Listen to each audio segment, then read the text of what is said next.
그런데 당장 내가 뭘 할 수 있을지 너무 막막하잖아요. 한 가지 팁을 드릴게요. 이거 진짜 좋은 방법인데,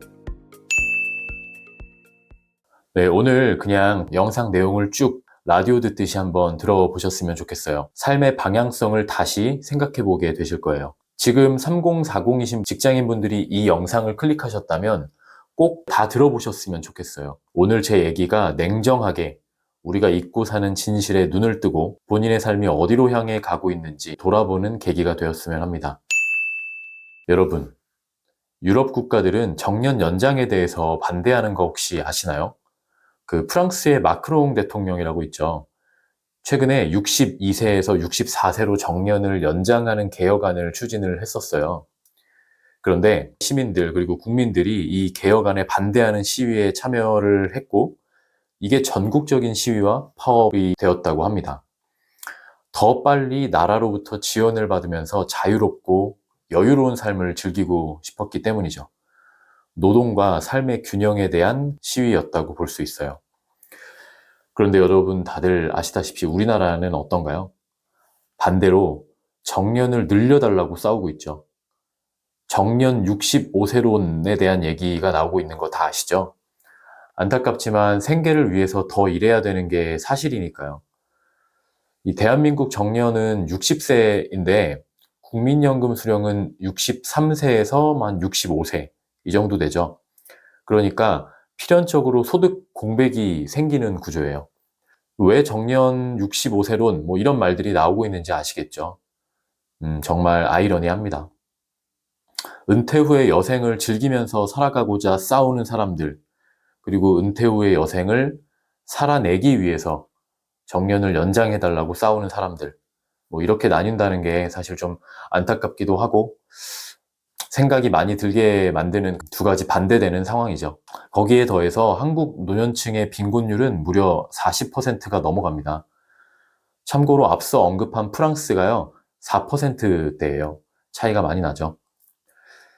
이렇게 될 수밖에 없었던 가장 큰 이유는 연금이나 노후 보장 제도의 구조적인 문제에 있을 거예요. 프랑스를 포함한 유럽 국가 대부분은 오랫동안 국가 주도 하에서 연금 시스템을 도입을 했죠. 은퇴 이후의 생활을 보장해 왔습니다. 반면에 이제 대한민국은 연금제도 도입 역사가 굉장히 짧고 급여 수준 자체도 낮습니다. 연금제도가 있다고 해도 연금으로 이제 은퇴 이후의 생활을 유지하기란 쉽지가 않아요. 우리나라에서는요. 그걸 보여주는 지표가 있는데 국민연금의 소득 대체율이라는 지표예요. 2028년이 되면 3년 뒤죠. 40%에도 못 미친다라는 전망이 있습니다. 300을 벌던 사람이 은퇴하면 연금으로 이제 받는 소득은 120만 원도 채 안 된다라는 얘기입니다. 너무 적죠. 근데 당연한 얘기인 것 같아요. 부양하는 사람들은 적어지고 부양해야 할 사람들은 많아지고 있는 게 또 대한민국의 현실이니까요. 인구 구조며 뭐 노후 보장 제도 뭐 이런 것들의 물리적인 한계가 있기 때문에 현실적으로 우리나라 또 우리가 몸담고 있는 지금 회사 절대로 노후를 책임져 줄 수가 없습니다. 한국의 중장년층들은 은퇴 후에도 추가 소득원이 반드시 필요하다라는 그런 결론이 나와요. 우리는 사실 이런 내용을 다 알고 있죠. 그런데도 눈을 가리면서 살아가고 있습니다. 사실 어쩔 수 없는 것 같아요. 뭐 미래는 미래고 지금은 당장 또 오늘 하루 회사 업무에 치이고 집에 오면 또 내일 빨리 일어나서 회사에 출근해야 되는, 그래야지 겨우 삶이 유지되는데 언제 미래를 볼 수 있겠어요. 그렇게 하루하루 사실은 내가 아닌 회사를 위해서 대부분의 시간을 보내고 있습니다. 30대 중반이 되면 연봉도 높아지고 회사에서 인정도 받게 되기도 하고요. 정말로 회사에 돈을 벌어다 주는 그런 연차가 됩니다. 그만큼 조직 내에서 나의 입지도 올라가게 되고요. 그러면서 더욱 회사에 내 청춘을 바치게 되죠. 이 시기부터 회사는 내 삶의 굉장히 큰 부분, 그리고 전부인 것처럼도 심지어 느껴져요. 왜냐하면 회사에서 매달 나오는 급여가 높아지는 만큼 그게 없으면 내 인생 전체가 이제 휘청일 것 같은 그런 기분이 들기 때문이죠. 사실 기분이라기보다 실제로 그렇죠. 그렇게 삶의 방향성이 꼬이게 되는 겁니다. 회사에 나를 더 많이 내줄수록 내 인생은 꼬이게 될 수도 있다는 것을 반드시 기억을 하고 있어야 돼요. 당연히 회사 업무에 최선을 다해야죠. 사회 구성원으로서 역할을 충실히 해야 됩니다. 그거를 부정하는 게 아니라 회사에 나의 모든 걸 걸어서는 안 된다는 거예요. 30대가 되면서 이 회사에 대한 기대감이나 회사에서 주는 복지, 급여 이런 것들에 눈이 멀어서 나의 모든 것을 회사에 바쳐서는 안 된다는 얘기입니다. 30대, 40대가 정말 중요한 시기라고 저는 생각을 해요. 아직 20년 넘게 내 생활을 지탱해 줄 회사가 있잖아요. 그동안 내가 은퇴 후에 사용할 내 무기를 만들 시간이 충분해요. 그런데 이때를 놓치게 되면 점점 무기를 만들 시간은 줄어들게 되고요. 무기를 만든다고 할지라도 완성도가 매우 떨어질 수밖에 없을 거예요. 실제로 우리나라의 40, 50 세대의 자산 상태를 보면요. 개인적으로 저는 30대이기 때문에 저의 미래죠. 실물 자산 90% 이상이 부동산에 몰려 있습니다. 금융 자산은 적고 그마저도 상당 부분이 주택 전월세죠. 그런 보증금으로 묶여 있잖아요. 아시다시피 이런 자산은 현금화가 어렵기 때문에 현금 흐름이 발생하지가 않습니다. 그 말은 노후 생활 자금의 유동성이 떨어진다는 얘기가 되겠죠. 다시 말씀드리지만 아까 노인 빈곤층이 40%가 넘어간다고 했어요. 실제로 통계청의 자료를 보면요. 노후 준비를 전혀 못했다고 밝힌 고령층의 비율이 무려 43.3%입니다. 뭔가 내 이야기는 아닐 것 같죠. 그런데 이 영상을 보시는 지금 10명 중에 4명은 노후 준비를 전혀 못하는 고령층이 된다. 그런 말이거든요. 통계를 보면요. 대부분의 중장년층이 은퇴 후에 필요한 경제적 기반을 제대로 갖추지 못했다라는 것이 이렇게 통계로 확인이 되고 있습니다. 또 다른 통계를 보면요. 노후 준비가 잘 되어 있다라고 말하는 사람이 8.4%였어요. 반대로 말하면 노후 준비가 부족하다라고 말하는 사람은 91.6%가 되겠죠. 무섭지 않습니까? 그분들도 최선을 다해서 인생을 살아오셨을 거고요. 젊은 시절에는 회사에서 인정도 받고 사회적으로 아주 큰 기둥으로서 역할을 다 해오셨을 존경받으실 만한 분들이에요. 그런데도 그런 분들 중 90%가 노후 대책이 부족했다라는 거죠. 그런데 이거보다 더 무서운 게 뭔지 아세요? 정년이 지금 60세잖아요. 그때까지 잘 회사를 다니셨으면 뭐 한 8, 90세 정도까지 평균 수명이 늘어났으니까 결국에 2, 30년만 잘 버티면 되거든요. 그런데 실제 평균 퇴직 연령이 49.3세라고 합니다. 30, 40년을 은퇴 후에도 더 살아가야 된다는 건데 그나마 있는 우리나라 국민연금이나 뭐 공적연금 이런 거 받으려면 60대 중반이 되어야 된다라고 했잖아요. 그럼 이게 뭐예요? 실질적으로는 15년이나 소득 공백이 생기게 된다라는 겁니다. 근데 여기서 궁금한 점이 생기죠. 이런 거 다 아는데 이 은퇴 후에 준비를 왜 이렇게 못 하셨던 걸까요? 그분들도 열심히 살면서 미래에 대한 구축을 고민을 하셨을 텐데 말이에요. 네, 요걸 한번 보시면요. 소득이 적어서 다른 필수 지출이 많아서라는 응답이 압도적이에요. 그러니까 은퇴 후에 준비를 못하는 이유가 소득이 적고 필수 지출이 많다라는 얘기겠죠. 자녀 교육비, 주택 마련 대출, 뭐 부모 부양비 들어갈 돈이 너무 많습니다. 현재 삶을 이어나가는데 급급해서 뭘 대비할 수가 없었던 거예요. 대기업을 다니시는 분들은 오히려 더 조심하셔야 돼요. 대기업 다니시는 직장인 분들일수록 회사에 대한 몰입도나 충성도가 높기 때문인데요.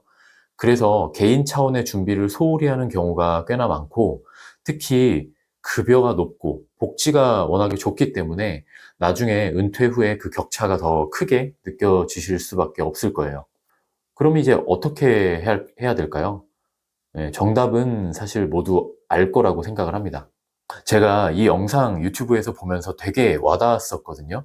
잠깐만 같이 보시면요. 미리미리 퇴직 전에 준비를 좀 해야 된다. 여유 있게 좀 시간을 가지고 앞만 보고 달리지 말고 직장 생활이라고 해서 다 내가 올인하게 되면 남는 거는 정말 없습니다. 진짜 제가 해드리고 싶은 말씀을 이 은퇴자분께서 너무나 정확하게 해주고 계세요. 물론 이제 승진을 하고 그런 거는 있겠지만 직장 생활에서 조금만 여유를 가지면 뭔가 제2 인생을 준비할 수 있는 좀 길게 보면서 여유를 가지고 넓게 볼 수가 있거든요. 말씀하신 내용을 정리하면 결국 은퇴 전에 은퇴 후를 미리 꾸준히 준비를 하라고 하는 말씀을 해주셨습니다. 노후 준비는 빠를수록 좋다라는 말 아시죠? 40대, 50대시라면 지금이 골든타임이지 않을까요? 더 늦기 전에 준비를 해야 된다라고 꼭 말씀을 드리고 싶습니다. 준비할 수 있는 방법에 그러면 다양한 방법들이 있겠죠. 개인연금이나 재테크가 가장 일반적이잖아요. 많은 분들이 이미 관심을 가지고 준비를 하고 계시는 것으로 알고 있습니다. 개인적으로 근데 이거는 준비라기보다는 필수? 그냥 당연히 해야 되는 것 같아요.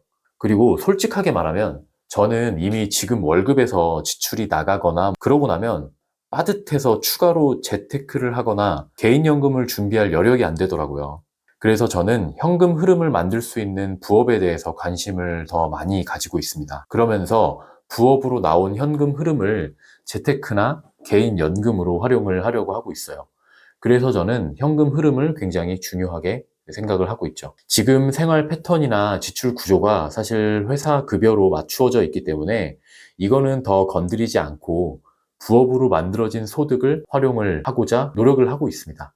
제가 어떤 부업을 하는지는 상단에 보시면 여긴가요? 관련 영상을 연결을 해놨으니까 궁금하신 분들은 한번 살펴보세요. 그리고 부업은 제가 일하고 싶다면 은퇴 후에도 계속 일할 수 있는 다음 일자리를 만들어준다는 점에서도 의미가 있다고 생각을 합니다. 그래서 여러분들도 꼭 개인연금이나 재테크는 기본으로 가져가시고 회사가 아니라 나 혼자 소득을 만들 수 있는 힘을 길러보시길 추천드려요. 그런데 당장 내가 뭘 할 수 있을지, 어떻게 소득을 만들 수 있을지 너무 막막하잖아요.